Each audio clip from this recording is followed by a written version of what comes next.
patagalin, let us now welcome Pastor Jeremy. Amen. Praise God.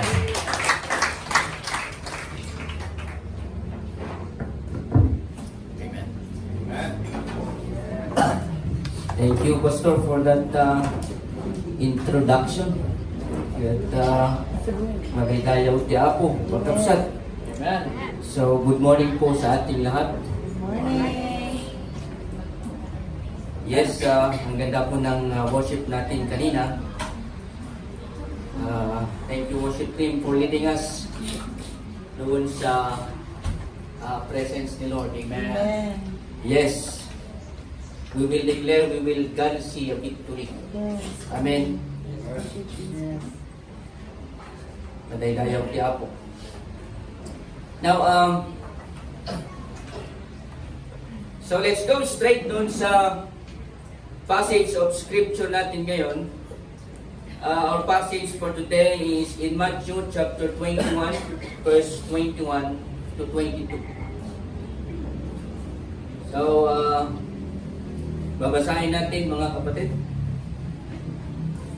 Ang sabi niya dito, in my translation, sa New King James Translation, sabi niya, so Jesus answered and said to them, assuredly, I say to you, if you have faith and do not doubt, you will not only do what was done to the fig tree, but also if you say to this mountain, be removed and cast into the sea, and it will be done.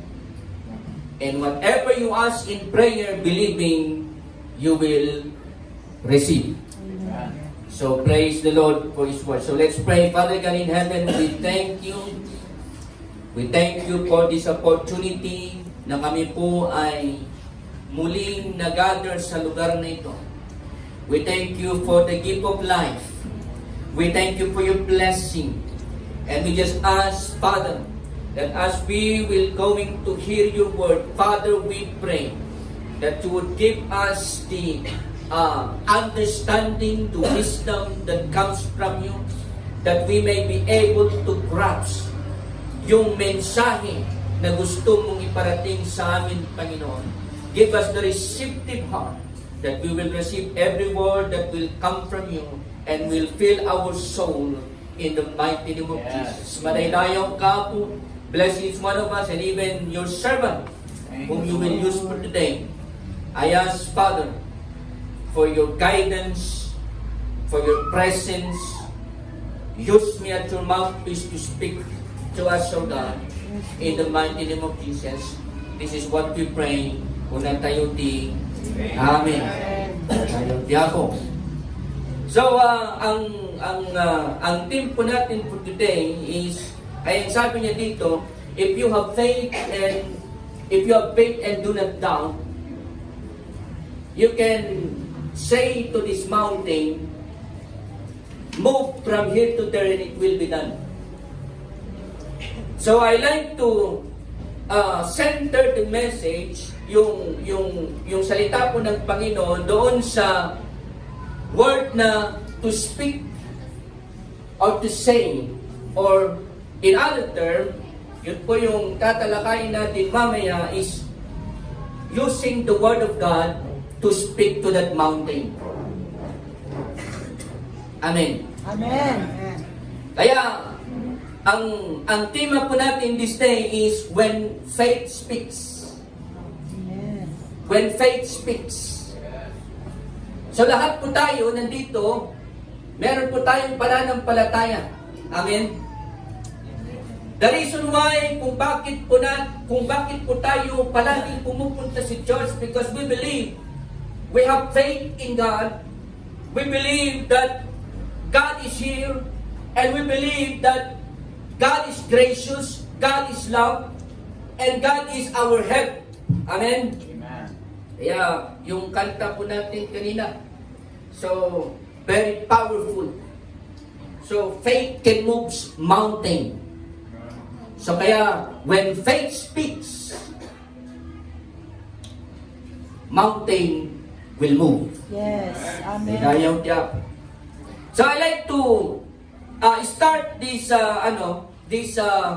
message doon sa story of a man named Masaru Emoto. Japanese businessman who conducted an experiment about water using the power of words. Ang ginawa niya, si Masaru Emoto, gumawa siya ng experiment. Meron siyang glass of water, 2 glass of water, and then ang ginawa niya is yung isang glass of water, pinagsabihan niya ng mga masasamang salita. Lahat na ng hindi magandang salita, at kung namin Ilocano, amin nga, balikas nga uray saan nga makalipyaso, balikas na. No? And pinagsabihan niya ng salita na hindi maganda itong glass of water na ito. Kasi nga gusto niyang i-test kung may effect ang words. Now, and then after na pinagsabihan niya ng masasamang salita, itong baso na ito, then he put it into the fridge para maging ice. And then yung isang baso naman, pinagsabihan niya rin ng lahat ng praiseworthy words, lahat ng magagandang salita. Parang titingnan niya kung may effect yung salita doon sa tubig. And then he put it into the fridge. And then nung nag-ice itong water na ito, nagulat siya doon sa resort. Because yung pinagsalitaan niya ng masasama, ang pangit ng pagka-ice niya. Ang pangit ng pagka-crystallite form niya. Okay? And then yung isang baso naman, na pinagsabihan niya ng lahat ng praiseworthy words, nagulat siya dahil ang ganda ng crystallite form ng pagka-ice niya. And therefore, nag-conclude siya na talagang meron palang epekto ang salita sa atin. Madinayong siya. Like for example, itong just a simple illustration na talagang yan, tingnan ninyo. Tingnan ninyo yung comparison, di ba? Thank you, Brother Clark. Tingnan ninyo. Okay. Yan yung pinagsabihan niya. Thank you. Ang ganda. Microscopic, through microscopic lens. Pero yung pinagsabihan niya yung pinagalitan niya, ganito yung itsura. And yung pinagsabihan niya yung piyo-piyo, ito. You know, don't you know that our body is composed of 70% of water? Amen? Kaya kayong mga magulang, ayusin natin yung pananalita natin sa anak natin because it has effect pala. Amen? Praise God. So it's a simple illustration, mga kapatid. You can sense, you can sense if someone is intentionally talk to you based on the impact of the words. Kung talagang intentional yung pangungusap, yung pag-usap ng tao yan sa'yo, you can sense it by the impact of the word.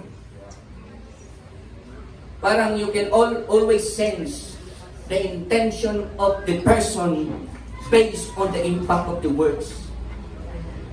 Instinct po natin yan. So there is always an effect to you of the words they speak to you. Ang sabi ko dito, it can neither break you or build you. Kaya little ears, be careful what you hear. Amen.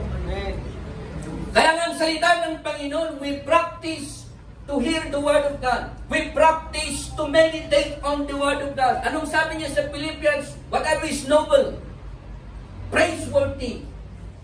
Amen. Yun po yung entertain natin sa ating puso. Huwag po natin i-entertain yung mga bagay na hindi magaganda na magdi-disturb lang doon sa emotion mo. Hindi naman sa binibaby natin yung sa ating sarili doon sa realidad ng buhay, but always choose your peace by choosing the words you hear. Maligayang Jacob, because it can neither build you nor break you. Now, I'm going to present to you the scripture na kung saan nagpapatunay that there is power in words. At umpisahan po natin yan sa Proverbs chapter 16, verse 24. Anong sabi niya dyan? Pleasant words are like honeycomb, sweetness to the soul, and health to the bones. So meaning to say, ang salita pala nakakapag-heal, nakakapagpagaling pala. Ay, ngayon ko lang alam. Sana noon pa. Para lang sa ganun ay lahat ng aking pinapakinggan or lahat ng aking sinasabi ay always positive. Alam niyo yung experiment ni Masaru Emoto, kaya ang naging practice ng mga businessman sa Western world ay pag umaga pa lang dapat optimistic. Bawal magsalita ng negative word kapag empleyado ka. Because of this experiment. Okay? Kaya sabi ko dito, how much more? Kung yung sinasalita mo or yung sinasabi mo isalita ng Panginoon, malilayon niya. Amen. Amen? Instead of speaking doon sa mga words na hindi magaganda, just speak the word of God. And you can feel the power from the inside. Malilayon niya. Amen? Praise God. And another scripture, ito na naman. In Proverbs chapter 18, verse 20 to 21. Ang sabi niya dito, a man's stomach shall be satisfied from the fruit of his mouth. But the produce of his lips, from the produce of his lips, he shall be filled.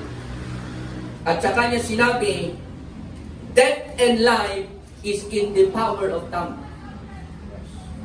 And those who love it will eat its fruit. Kaya, in Proverbs also, sabi niya, in the multitude of words, sin is not absent. Ay, di balas na. Kaya ano yung application natin doon? We have to be wise in choosing words we speak to ourselves. And we should be wise in choosing words to speak sa ating mga anak or sa ating circumstances. Because your words has power. Malaydayaw niya. It can affect your life. Hallelujah. Naalala ko lang, nung kagabi, natapos ko na itong outline ko, isisend ko na lang kay Brother Clark. Tapos nung kinaping-paste ko, nawala. kaya, ay sus, kinulit ko, kaya 2 o'clock na ako natapos. Praise God, but praise God. Hallelujah. Dito sa yung sabi niya dito, death and life is in the power of tongue, and those who love it will eat his fruit. Kaya ang sabi niya dito, you will eat its fruit. Ibig sabihin, you will reap what you what you saw or what you speak. Yes. Amen. Yes. So yun yung sabi niya dito. And another scripture, ang gagawin ko dito is I'm going to throw you scripture and let's see let's see kung ano ang yung power ng salita ng Panginoon. In Hebrews chapter 4 verse 12, ang sabi niya dito, for the word of God is quick and powerful and sharper than any two-edged sword, piercing unto the dividing of soul and spirit, and joints and marrows, and is a discerner of the thoughts and the intent of the heart. In other translation, it judges the thoughts and the attitude of the heart. So, the word of the God is quick and powerful. Itong quick na ito is from the Greek word zao, which means the word of God is alive. The word of God is active sa puso mo. Kaya may conviction na tinatawag. Because once you hear the word, makukonvict ka. And it is the work of the Holy Spirit to convict you. Amen? Now, the word of God is quick. In other terms, it is active, it is alive, and it is strong. Ibig sabihin, pag i-combine natin yung quick and powerful, which means yung powerful na ito is from the Greek word energis. Energis. I think this is where the English word energy came from. Energies na ibig sabihin, operative, effectual, powerful.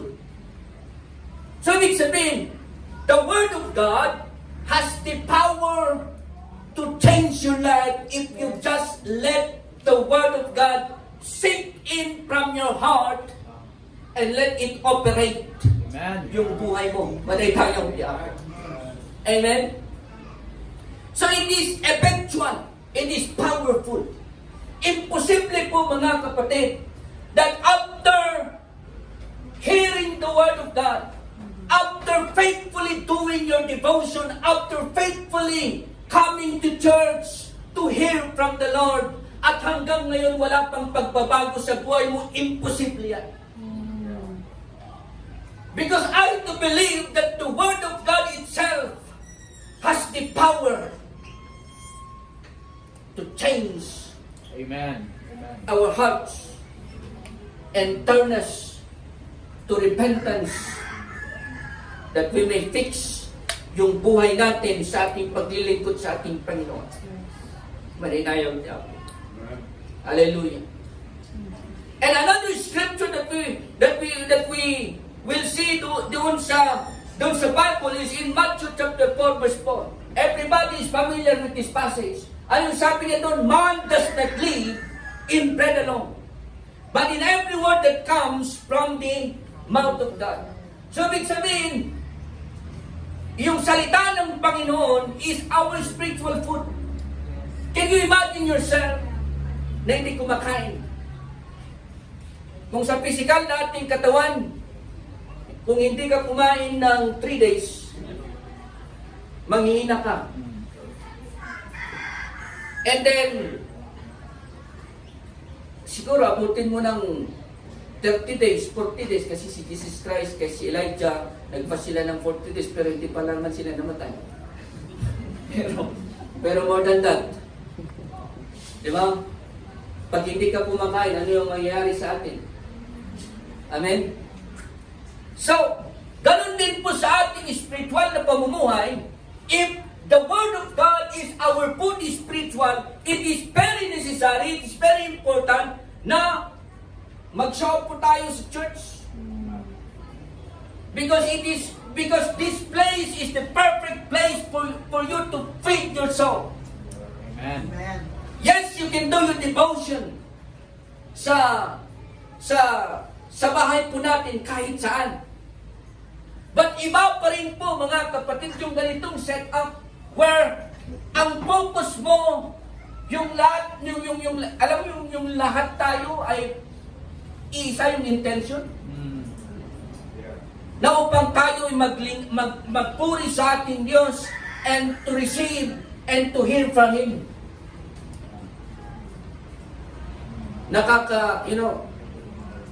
Ang ganda po sa feeling kung gano'n. Kaysa naman doon sa, anong Kristiyano ka? Secret agent po. Wala pong secret agent na Kristiyano, mga kapatid. Tayo po ay children of the light. Kapag children of the light po tayo, hindi mo po maikitago ang pagka-Kristiyano mo. Because in this dark world, ikaw yung tinitingnan ng tao. Kaya naalala ko doon sa baba noon, doon sa church na hawak natin sa baba noon, ang sabi ng mga members, asa ako kasi parang kami yung na kami isip-siputan ng hindi ng tao. Kaya doon na ipapaalala sa atin yung illustration na palaging ini-illustrate na pastor noon doon sa Bible School na alam mo yung buhay mo bilang isang Kristiyano, parang ikaw ay pure. Like for example, pure white na sheet of paper. Kasi kapag hindi Kristiyano yan, bakit mo pa pupunahin? Kaya wala ka nang mapupuna kasi black na yan. Diba? Uray tuldo kang black. Talagang hal mo nga makita. Bakit mo pa pupunahin? Kaya galon talaga siya. Diba? Pero kapag tayo ay Kristiyano, imagine niyo ito. Pure white. Ito yung buhay mo. Ito yung illustration ng buhay mo. Because you are living in Christ. Alam nyo, kapag namansiyan kahit kunti lang, pansin na pansin yan. Amen? Praise God. Kaya, ganun din po yung buhay natin bilang isang Kristiyano. We are called the children of light. You're supposed to expose the light that is in you. Paano ka magiging blessing kung hindi mo i-expose yung light ni Kristo sa buhay mo? Yes. Kaya ko sinasabi, walang secret agent na Kristiyano. Show up, manaydahyong tiyako. Show yourself. Ipakita ti kinasasignong itiday ito nga luko. And the rest is, in charge na si Lord doon. Manaydahyong tiyako. And yung next na scripture na babasahin natin is doon sa John chapter 1, verse 1 and 14. Kasi dito tutungo ito Dito tutungo yung power of the Word. Ang sabi niya dito, John chapter 1, verse 1, in the beginning was the Word, and the Word was with God, and the Word was God. So meaning to say, the Bible, the Word of God, the Holy Scripture is divine. Yes. Divine siya. Kaya pala naka-powerful. Napaka-powerful.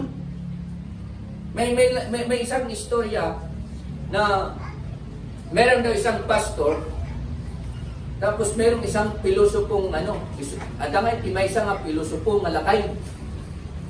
And then ang challenge niya daw sa pastor, sabi niya, sige nga, bigyan mo ako ng Bible, tingnan ko, kasi ang preaching ni pastor, ang sinasabi ni pastor sa kanya, the Lord can change your life if you just let yung kanyang salita na baguhin ka.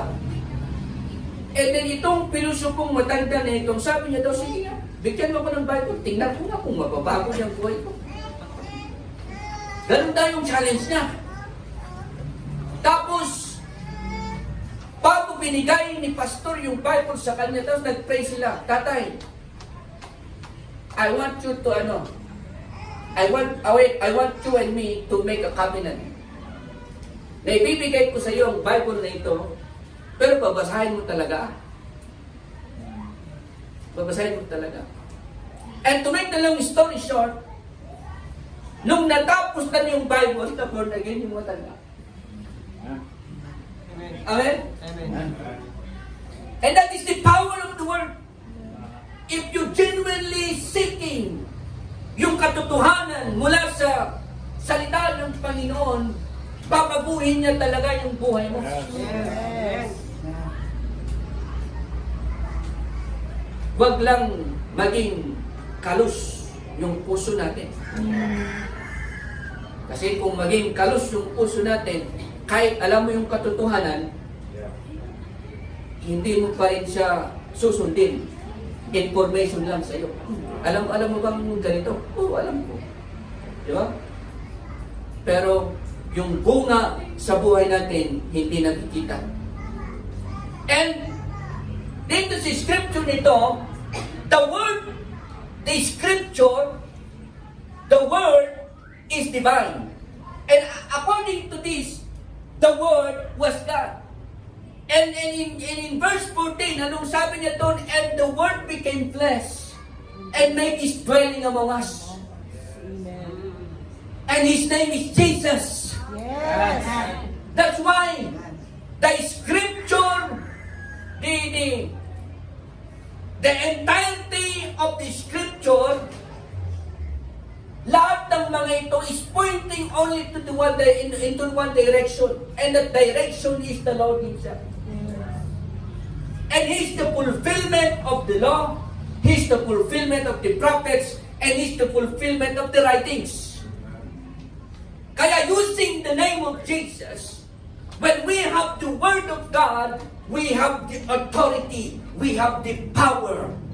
Kaya ano pa yung kinakatakutan mo if you have the power in your mouth? Mali tayo. Amen? Praise God. Ito po yung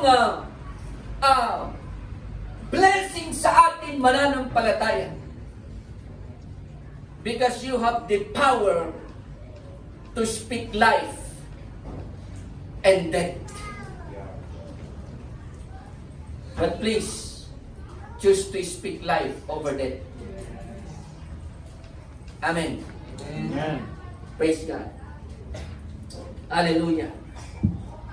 Kaya sabi ko dito, when you speak the word, you are activating the authority of the name of Jesus. Hallelujah. So that is, I hope so na sa atin mga kapatid, na i-present po sa atin na talagang when you speak the word, it has power. When you speak the word, it will always take in effect. Iso nga, unak manayin kakapsat, speak life. Iti biyag mo, iti sitwasyon mo, iti pamilyam, ken iti anyaman, nga pasit iti biyag mo. Amen. Praise God. So balikan po natin yung ating main text, no? Kasi ang ginawa po natin doon sa ating introduction is that I present to you the power when you speak the word. Okay? And balikan po natin yung Matthew chapter 21, the whole chapter of chapter 21, para maintindihan po natin yung sinabi ni Jesus Christ na you can say to that mountain, if you have faith and do not doubt, you can not only do what is done to the fig tree, but you can say to that mountain, move from here to there, and it will be done. Kaya tingnan po natin yung pinagmulan ng kung bakit sinabi ni Jesus Christ ito. Yung chapter 21 begins with triumphal entry of our Lord Jesus Christ into the holy city of Jerusalem. Where the people shouted, Hosanna, Hosanna to the Son of David.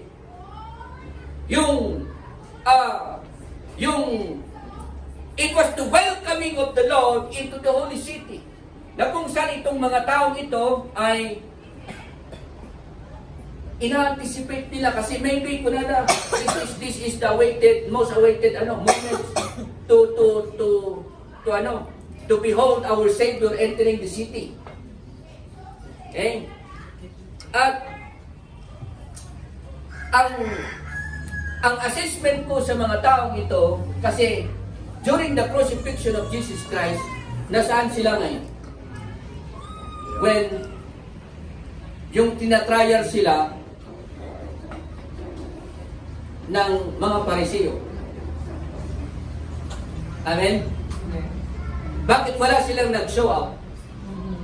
So, ibig sabihin itong mga taong ito, they're just convinced na maybe this is the Messiah and He's entering the holy city and they are anticipating to establish His kingdom. Like, doon sa sinabi sa salita ng Panginoon na maghahari siya at uupo siya sa trono ng kanyang ama na si David. And I think itong mga taong ito, their understanding of the entry of Jesus Christ doon sa holy city is very shallow. No? Hindi pa nila talaga naiintindihan yung reason. And then, the next incident is when He entered the temple. Please, bear with me kasi meron akong point dito na gustong When He entered the temple, nagulat siya sa mga nakita niya. And He overturned the table of the money changer and said, "My house is supposed to be a house of prayer, but you're making it a dens of thieves, a dens of robbers." And for the first time in the record of the gospel, nagalit si Jesus Christ.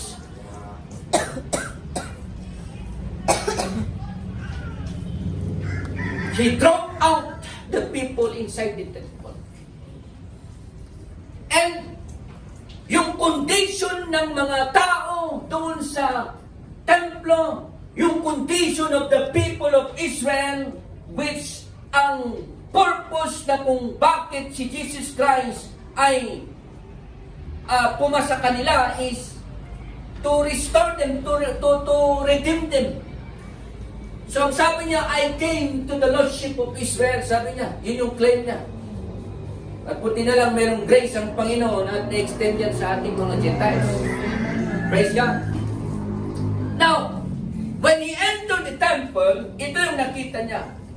The people got exposed of the condition of their spiritual life.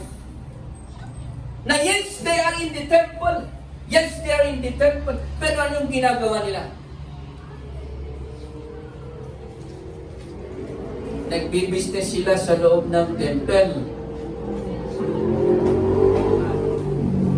Ganito, mga kapatid. Bawal bang kumita, Pastor? Bawal bang kumita? Legal naman eh. Like for example, if we try to parang lagyan natin ng palaisipan yung konteksto, di ba? Pag tayo ay nasa panahon na yun, pwede natin sabihin, Pastor, naghahanap buhay lang naman ako eh. Bawal ba na kumita? Pero si Jesus Christ, galit na galit. Sabi niya, my house is called a house of prayer, but you're making it a dens of robbers. Ang tanong, naku naman, Lord, sa tingin ko, hindi naman. Hindi naman siguro bawal kumita. Nagalit buhay lang naman ako. May mali ba doon? You're doing business. Gusto mo lang naman maghanap buhay. Amen? Pero yung point kasi dito na pinopoint out ni Jesus Christ, ano yung purpose ng temple? The very purpose of the temple is a house of prayer. Where is the respect? Malay tayo. Where is the respect? It seems like these people has gone too far. Wala nang nakikitang respeto sa kanila. Doon sa pinaka-purpose kung bakit may templo.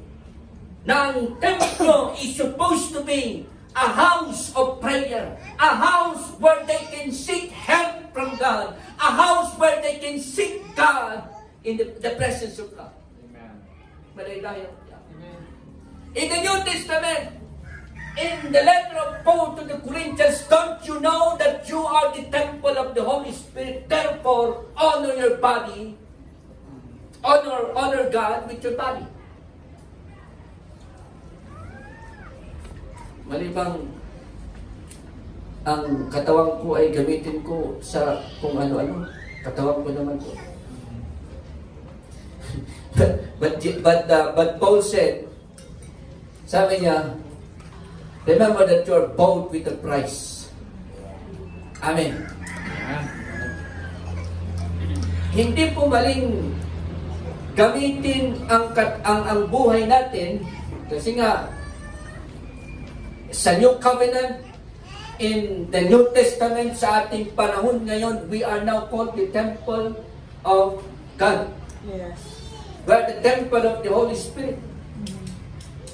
Malibang gamitin mo ang buhay mo sa bagay na gusto mo, katawan mo naman yan. But Paul said, remember you are bought with the price. Yes. Ibig sabihin, if you are in Christ, you are no longer live in your own. Kaya sabi ni Paul din sa kanyang salita, I no longer live, but Christ lives in me. I have been crucified with Christ. So meaning to say, I am in full submission of His will. If you are in Christ, your desire is always be in His presence. Marinahan. Kaya, yun po yung distinction. Kung talagang malalim ka kay Lord, ang distinction po niyan, the way you assess your life, kung gaano ka kalalim kay Lord, kumustahin mo yung desire mo sa Panginoon. Yes. Amen? And the next incident na makikita natin dito, ito, yung gusto kong tingnan natin. Kasi, dito sa verse 18 to 19, ang sabi niya, in the morning, as he returned to the city, he was hungry. And seeing a fig tree by the road, he came to it and found nothing on it but leaves. And said to it, let no fruit grow on you ever again. And the fig tree withered away. Immediately, sa book of Mark, merong nakalagay doon na, kasi ito yung sa record ni Matthew, sa record ni Mark, I think sa record ni Luke, meron ito. Ang sa record ni Mark, ang emphasis ni Mark is, and the fig tree immediately and quickly withered. Anong kasalanan ng fig tree? Bakit? Ito yung kasi yung senaryo, nung in the morning, nung pauwi na si Jesus Christ, papunta siya ng Bethany, pababa siya from the mountain of Jerusalem, kasi ang location po ng Jerusalem is parang nasa mataas na lugar. And going down to Bethany, ganito, nagutom si Jesus Christ.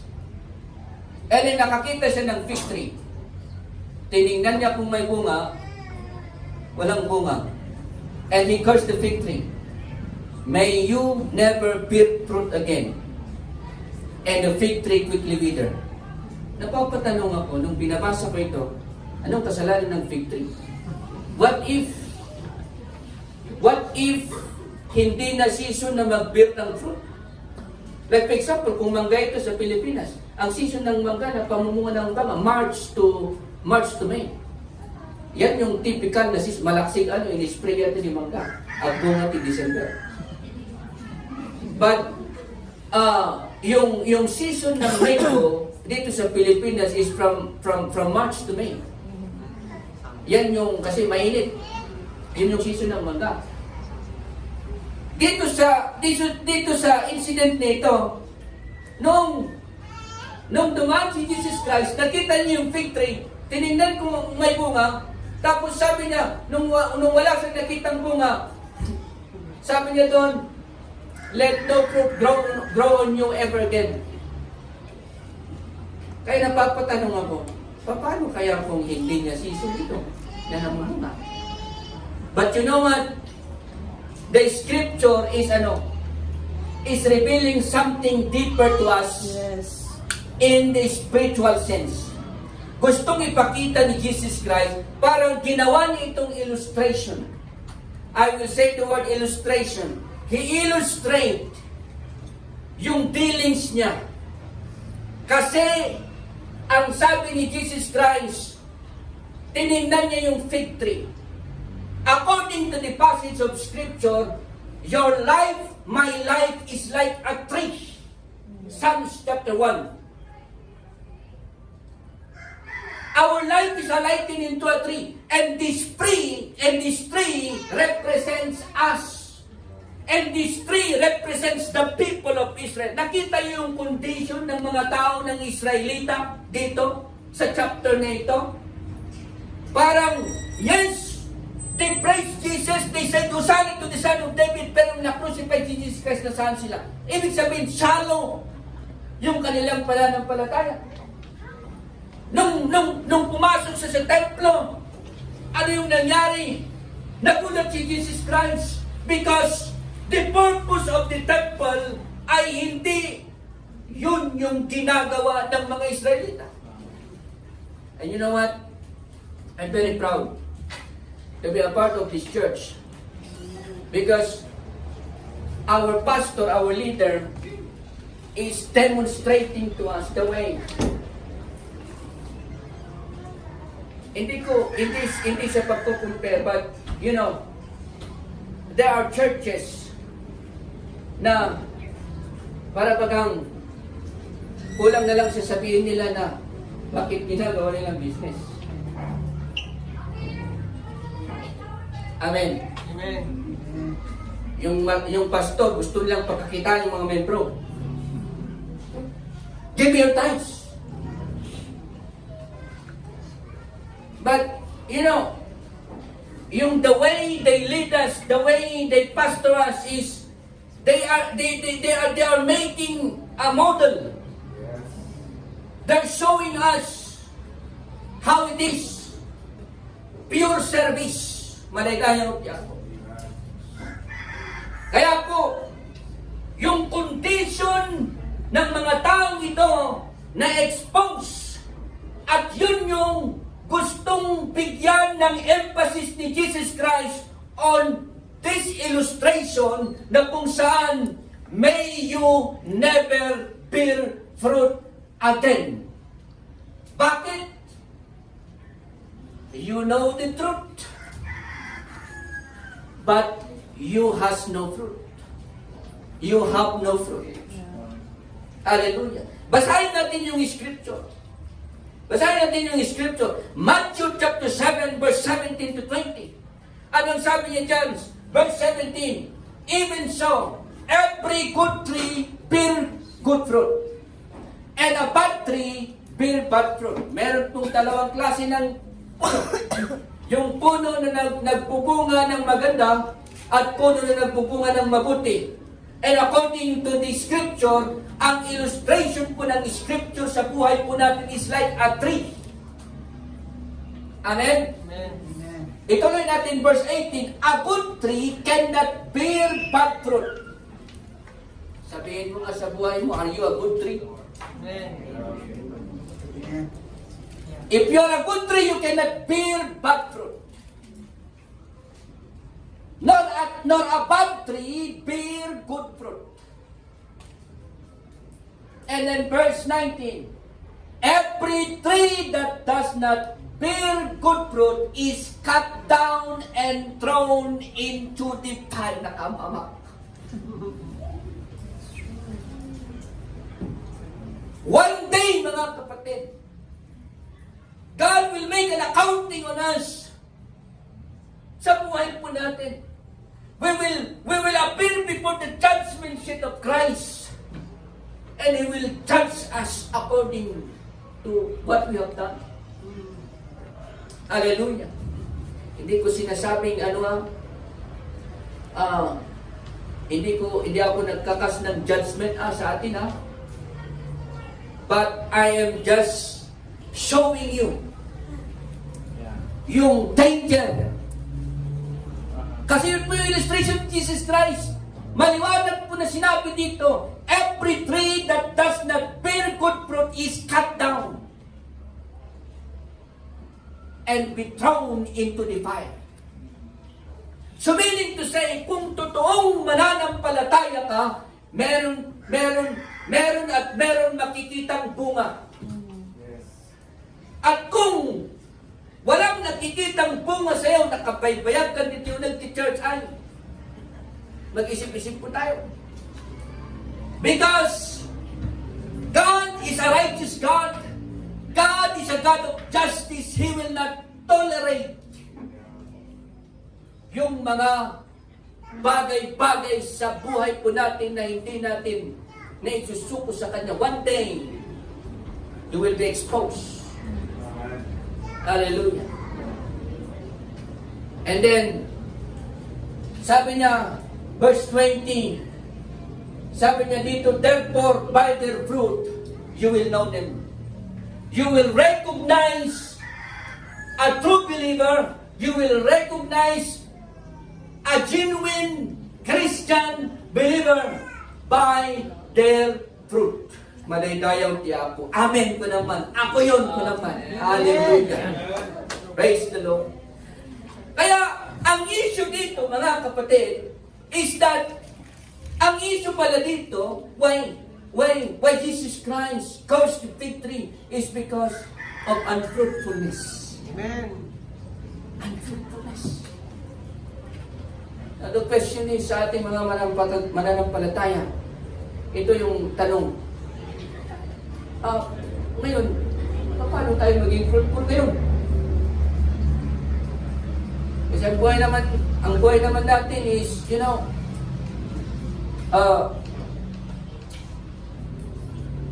punong-puno ng mountain. And it's hard to bear fruit doon sa, like for example, yung panagmamanggat at dapat nasapa nga nagtutudo, madadaan ti sabong ti mangga, gataan nga makapagpungang puso. For example sa atin din, paano ka maayos na makapagpungay, ganito yung sitwasyon. That's true.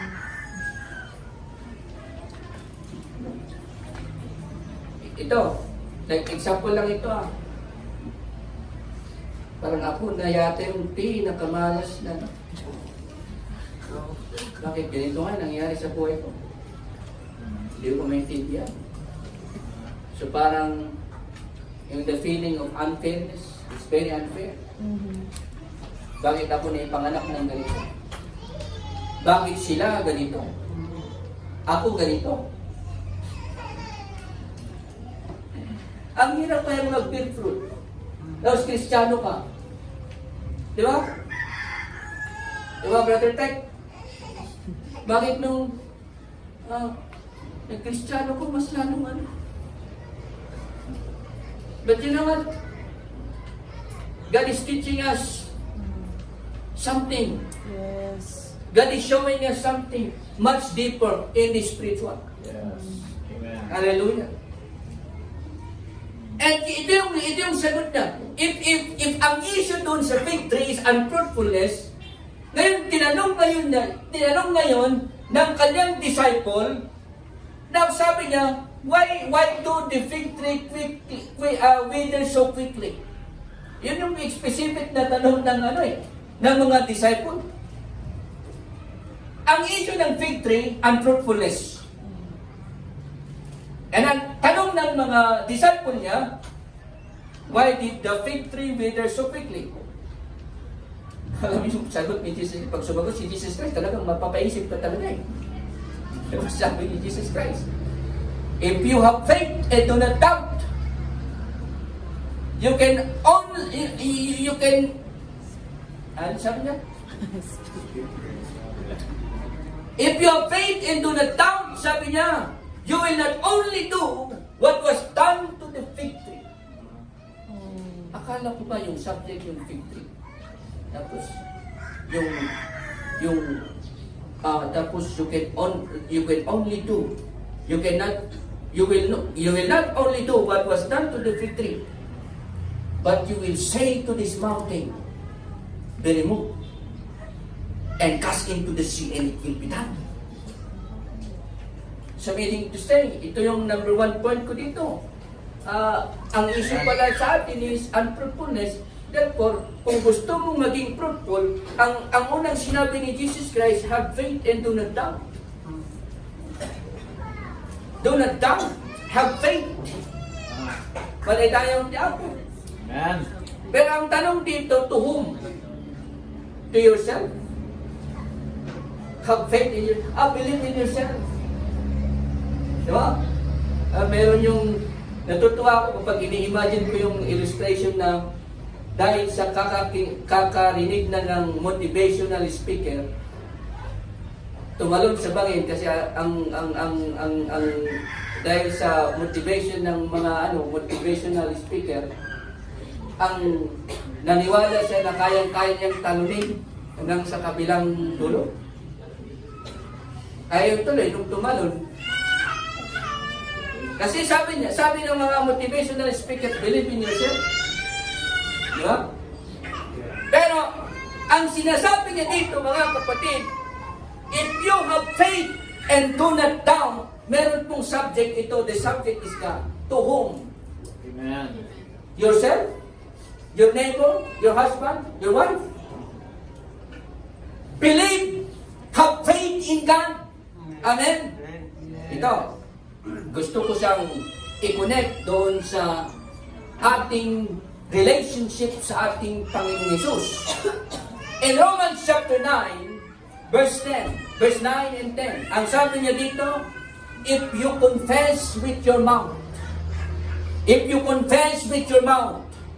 the Lord Jesus and believe in your heart that God raised Him from the dead, you will be saved. For with the heart one believes unto righteousness, and with the mouth confession is made unto salvation. So, ibig sabihin, ang gusto kong i-point dito is that, who is your Lord over your life? If you confess with your mouth, ibig sabihin, you speak using the power of words. If you speak the Lord Jesus using the word Lord, ibig sabihin, if you speak, Lord Jesus, ikaw yung aking Panginoon. What do you mean if you say, Lord, you are my Lord? What do you mean by that? You are subjecting yourself, you are submitting yourself under His authority. Malayang Tiapo. Hallelujah. So, ibig sabihin, if you confess using the power of words, Lord, be the Lord over my life. Pagod na ako yung nag-navigate sa buhay ko. Now it's your turn, Lord. That is making the Lord your Lord.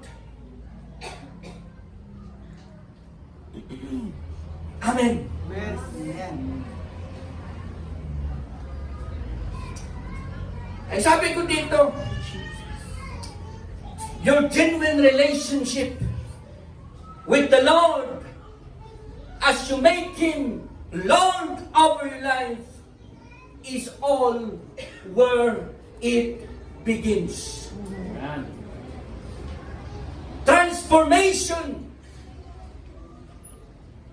change in your life begins doon sa confession mo or doon sa pag-speak mo to say, Lord, be my Lord. Maridayo.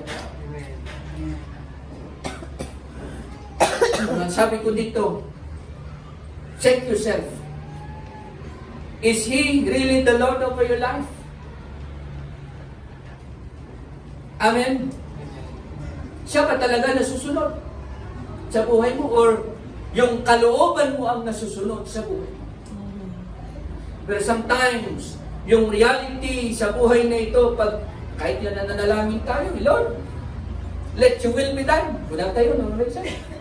Pero Lord, yun yung gusto ko eh. Lord, siya yung gusto ko eh. Di ba? But are you making Him as your Lord? Ibig sabihin, are you really submitting under His authority? Amen? Kaya, sabi ko dito, your genuine relationship with the Lord, as you make Him as the Lord of your life, is all where it begins. Transformation will always start doon sa Panginoon. Amen. Tayo po. And then, yung number 2 na nakita ko dito, doon sa passage na ito is, yung sabi niya, you can say to that mountain, ang sabi ko dito, speak to your mountain to move by faith.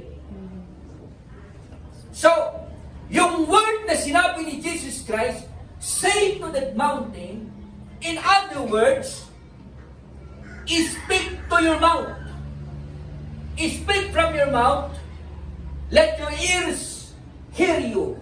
No? Na talagang kinoconfess mo siya. Ibig sabihin, in other terms, you are commanding that mountain. Ano yung sinisimbolo ng mountain? Ano yung sinisimbolo ng mountain? It symbolizes yung ating mga struggles.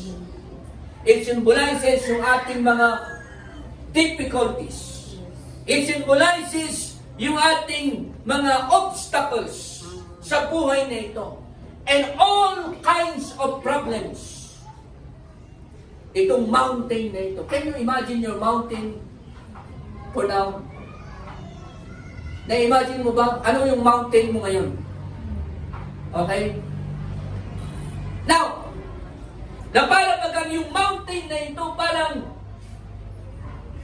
yun yung blockage, yun yung humahad lang para maituloy mo yung gusto mong gawin.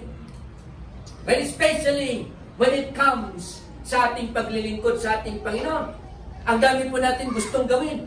Ang dami po natin gustong gawin sa ating pagsiserve kay Lord. Pero somehow along the way, mas padaligan, gusto mong mag-commit sa ganito, pero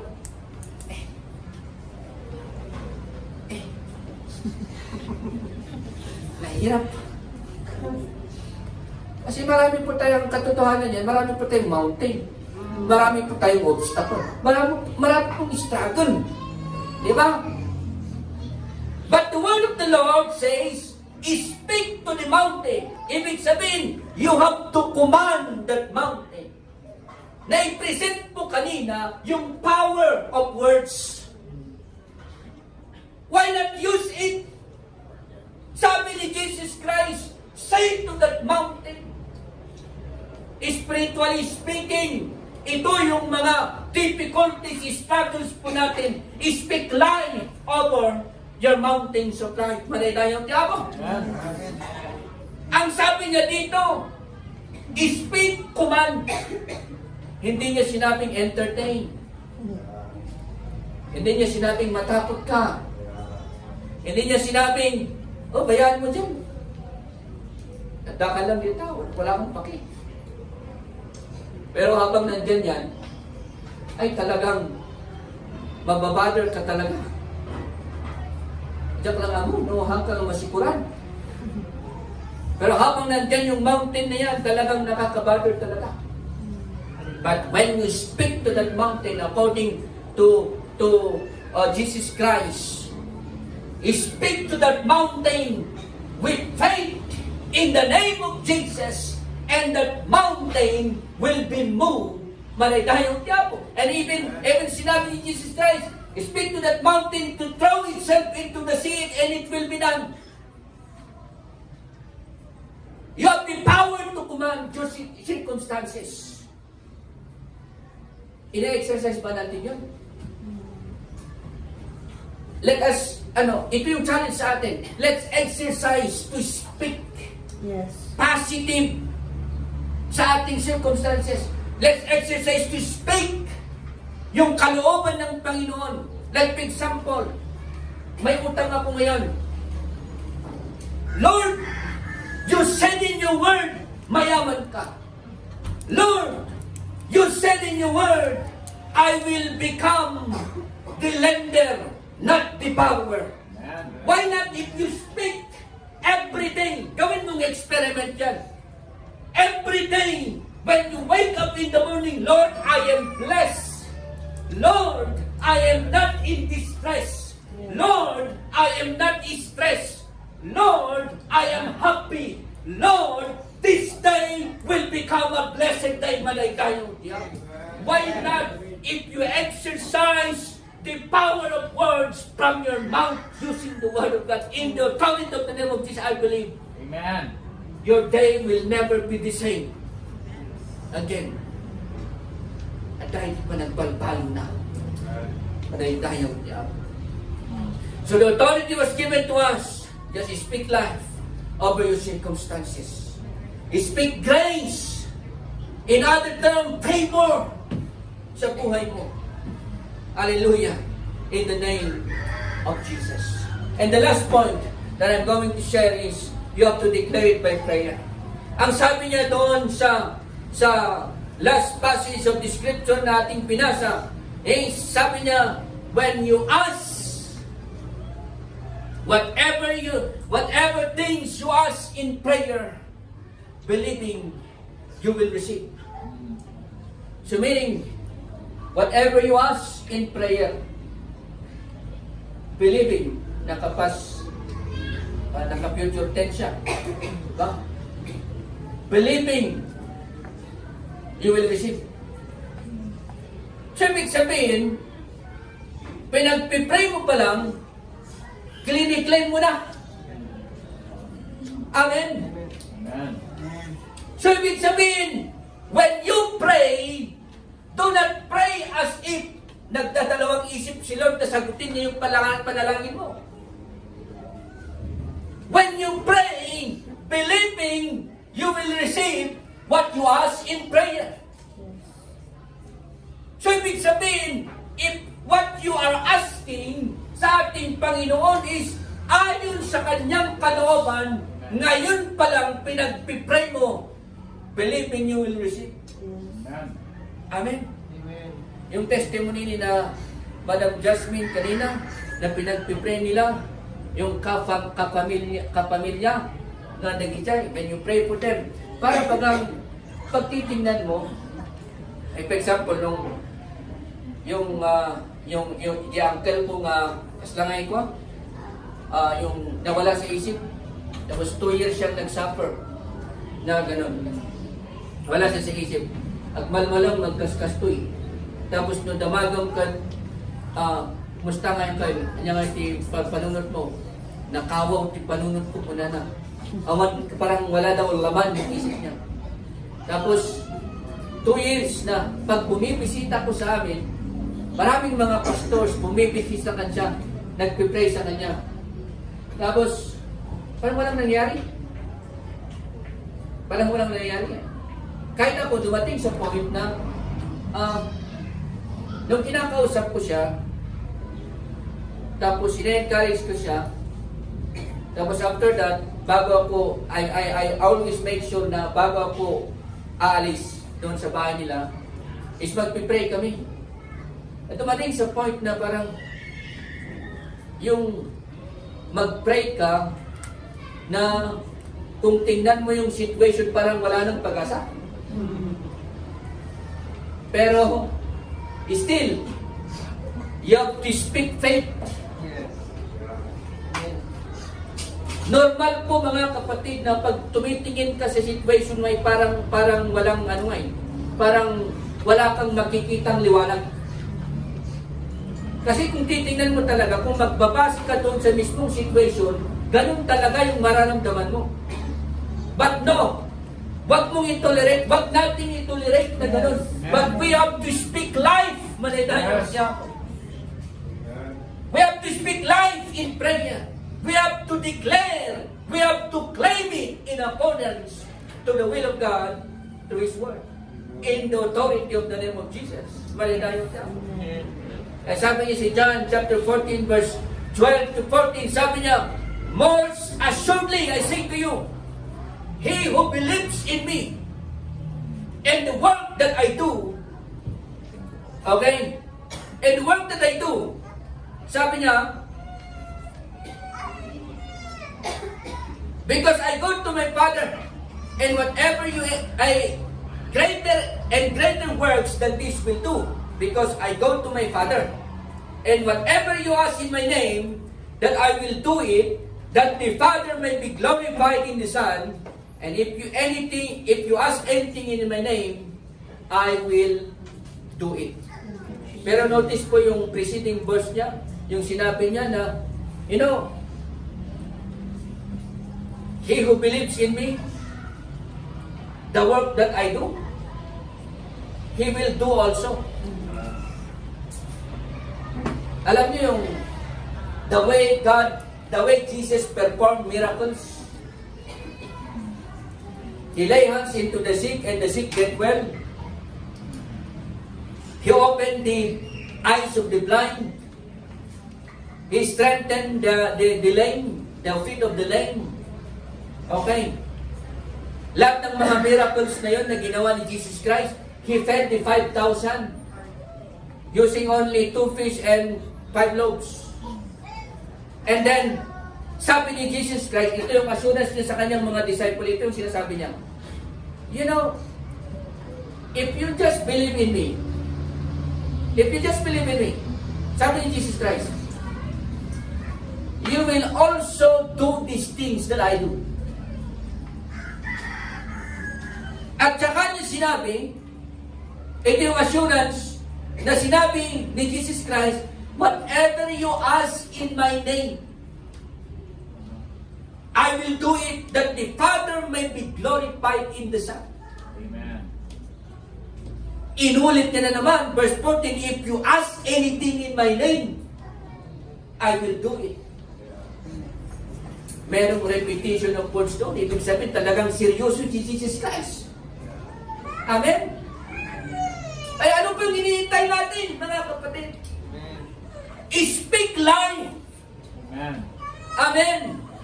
You have to pray as if God is already answered your prayer doon sa pinagpipray mo sa Kanya. You have to choose to believe and trust that God is always listening doon sa ating mga hinaing. Don't let doubt creep in doon sa puso po natin. But always, pangibabawin po natin yung pananampalataya dahil si Kristo namatay para sa ating ikabubuti. Maligayang. In my conclusion, mga kapatid, maybe you're imagining yourself standing before a mountain. Maybe yung mountain na yan, parang it was full of fear. Meron kang takot. Meron kang pagdududa. Walang kasiguraduhan. You talk about it, you're worried about it, and carried it for so long. Para bagang baklay mo isuna. Parang you carry it for so long. But one day, ito na, one day, napakinggan mo ang message na ito. Instead of speaking fear, instead of reminding yourself, kasi according to neuroscience, worry is if your brain will always respond doon sa words that you speak. That's according to neuroscience. And instead of entertaining fear, instead of entertaining worry, why not speak faith? Amen? Instead of speaking fear, you choose to speak in faith. Amen. You declare God's word. You pray and believe. You speak not about the mountain, but what the Lord will do. And even before it moves, something changes inside you. Your faith rises from your heart, and the fear loses its grips. Because the power was never in you. It was always in the God you trust. So today, Amen. this is my challenge. Don't stay silent. Yes. Yes. Don't stay silent. Can you say amen? Amen. Parang walang power. Amen? Let your faith speak. Because when faith speaks, God moves. Madaydayang tiyak po. God bless His words. Hallelujah. Praise God. Thank you, Pastor Jeremy. Alam niyo po, sa dami ng nangyayari sa paligid natin ngayon, kung mag-speak pa tayo ng puro negatibo, so ano na lang yung pag-asa na pwede nating makita sa kabila ng nangyayaring katulungan na ito. Diba, halos siguro ngayon, aminado tayo, ang laging bukang bibig natin, ano ba yung taas na naman ng gasolina. Taas na naman ng krudo. Okay lang, wala naman ako sasakyan. Okay? So alam niyo, isang bagay na nakakatuwa na naisip ko lang nung kailangan, sabi ko, Lord, salamat. Dahil kahit na mataas ang gasolina, may pampultang ako. Amen! Kahit na mahal ang bigas, praise God, dahil may pangbili ako ng Haponica rice. Amen! Kahit na patuloy na pagtaas ng materyales, salamat Lord, may naitatrabaho pa rin. Amen? Maraming kaparaanan ng Panginoong Diyos para salungatin sa pamagitan ng kanyang himala yung mga bagay na nangyayari sa mundong ito na nakaka-apekto sa maraming tao, naging dahilan para magkaroon ng fear, worry. We are so blessed because we have the Word of God. Speak life over yourself. Speak life over your finances, over your health. Why? Meron tayong pinaghuhugutan. Hindi po ito magic lamang na kapag sinabi natin ito yung mangyayari, but this is a declaration of our faith. Amen. Sa salita po ng Panginoong Diyos, because the Word of God is true, active, and living. Amen.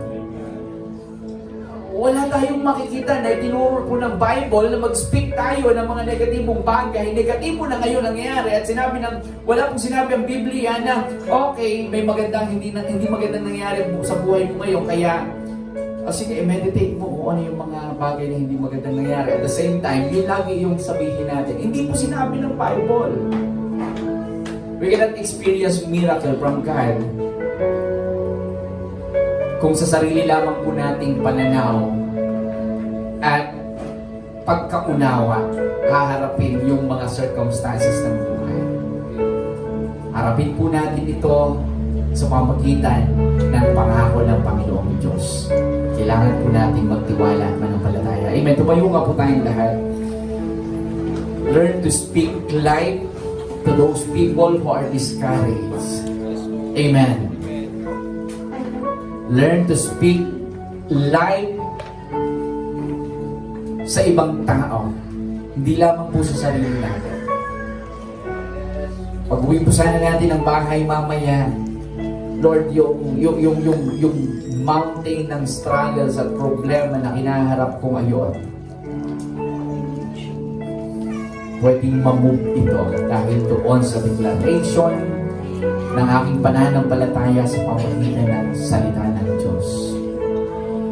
Amen. Of course, we will not take it literal, no, yung moving mountain. Because God created everything na perfect. Huwag natin sabihin, Lord, palipatin mo na lang yung bagyo doon sa La Union kasi mahirap tumira dito. Mataas ang cost of living. So, hindi po ganon. Ang ibig sabihin nun, yung problema, difficulties, mga circumstances sa pinagdadaanan po natin, it can move as we speak the word of God. Amen. Sa buhay po natin. Minsan pa nga po, awitin natin to. And let us continually declare victory over our lives. Amen. Because of what He has promised sa ating pong mga buhay. Hallelujah. Thank you, Jesus. Amen. Amen. Hallelujah. Yes, Lord. Weapon may be formed, but it won't prosper. When the darkness falls, it won't prevail. 'Cause the God I serve knows only how to triumph. My God will never fail. Yes. My God will never fail. I'm gonna see a victory. I'm gonna see a victory. For the battle belongs to you, Lord. I'm gonna see a victory. I'm gonna see a victory. For the battle belongs to you, Lord.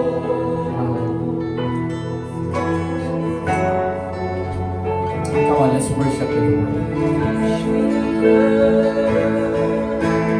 Power in the mighty name of Jesus. Every war He wages, He will win. I'm not backing down from any giant. 'Cause I know how this story ends. I know how this story ends. I'm gonna see a victory. I'm gonna see a victory. For the battle belongs to you, Lord. I'm gonna see a victory. I'm gonna see a victory. For the battle belongs to you, Lord. You know, before we continue singing this song, in 1 Samuel chapter 17 verse 45 to 47, alam natin yung story dito when David humarap siya kay Goliath. Minaliit siya ni Goliath. Kumbaga, ininsulto siya. But you know what David said to Goliath? Sige nga, Kuya Clark, tignan natin to. David said to the Philistine, "You come against me with sword and spear and javelin. But I come against you in the name of the Lord Almighty, the God of the armies of Israel, whom you have defied. And next verse, sabi niyo doon, this day, the Lord will hand you over to me. And I'll strike you down and cut off your head. Today, I will give the carcasses of the Philistines' army to the birds of the air and the beasts of the earth. And the whole world will know that there is a God in Israel. Amen. That is a declaration today. Amen. Today, I'm gonna see a victory. Hallelujah. Over my life. Over the life of my families. Hallelujah. Kasi numalingan ang kaaway. Kapag sinabi ka sa iyo na wala kang magagawa para ayusin mo yung pamilya mo. Kasi numalingan ang kaaway pag sinabi sa iyo na wala kang magagawa para lumago yung finances mo. Kasi numalingan ang kaaway pag sinabi nila hindi ka rin gagaling. But today, we will declare victory. Hallelujah! Hallelujah!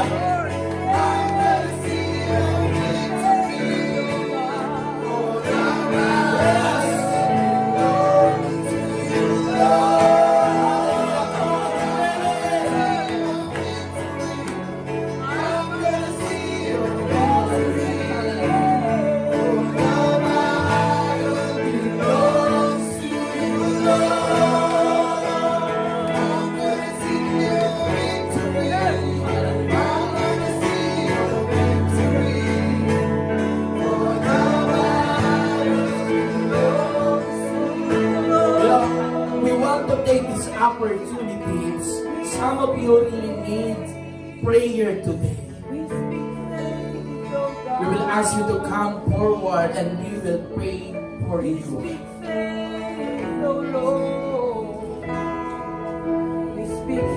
We will offer a word of prayer. Kung sa tingin mo, ikaw yung nangangailangan ng panalangin ngayong araw na to.